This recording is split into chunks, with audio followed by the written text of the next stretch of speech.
Benedict Cole's undercover mission had failed. Only his twin brother, David Cole, returned. I was devastated, nearly driven to madness over losing my husband. Holding Benedict's police badge, I tried to slit my wrists 9 times, but I was always rescued just in time. As my consciousness faded on my 10th attempt, I overheard a conversation between my mother-in-law, Helen, and David. Elle has tried to commit suicide for you 10 times now. How long are you going to keep this act up? This woman is head over heels for you. Just stop lying to her already. David's expression hardened as he flatly refused. David took a bullet for me. It is only right that I take care of his wife. Elle's from the countryside. She's tough. Once Melissa becomes pregnant and has a child to live for, only then can I reveal that I am actually Benedict. The bathtub was dyed red with my blood, but the pain in my heart was far greater than the sting of my wound. It turned out that it had all been a lie, a deception meant only for me. My grief-stricken suicide attempts for love were nothing short of a clown's tragicomedy. Chapter My mother-in-law, Helen, sighed. Your death has destroyed her. She looked so pale these past few days, and she has lost so much weight. When she finds out the truth, she will never forgive you, sweetheart. You two are legally married. There are other ways to repay your brother.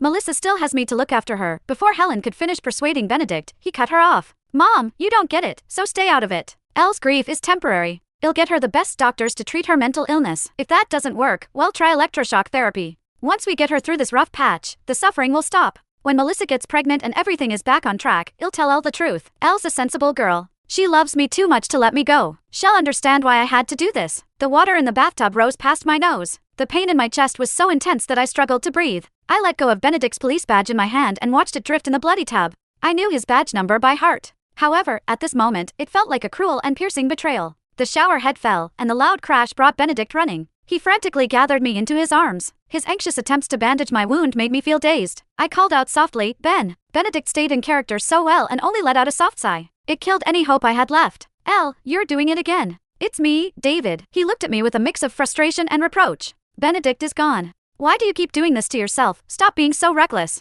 You're soaked. Let me get you changed. As he spoke, his hands naturally moved to undo my buttons. His familiar movement only made me more certain he was Benedict. I pushed him away in despair, but he grasped my hands firmly, leaving no room for refusal. Elle, don't make this difficult. If you get sick, how am I supposed to face Benedict, unable to break free from his grip? I lay on the bed lifelessly as I allowed Benedict to manhandle me. A deep sense of humiliation washed over me. Tears slid silently down my cheeks. Benedict, however, mistook them for a sign that his reasoning was working. Just as he was about to console me with earnest words, a noisy crowd of people suddenly emerged through the door. Melissa had brought a group of friends home for a gathering. The moment she saw Benedict sitting on the edge of my bed, her eyes instantly welled up with tears. Dear, what are you doing? Benedict immediately dropped the top he was holding and rushed to explain himself to her. Elle hurt her hand. She couldn't get changed on her own, so she asked me to help her.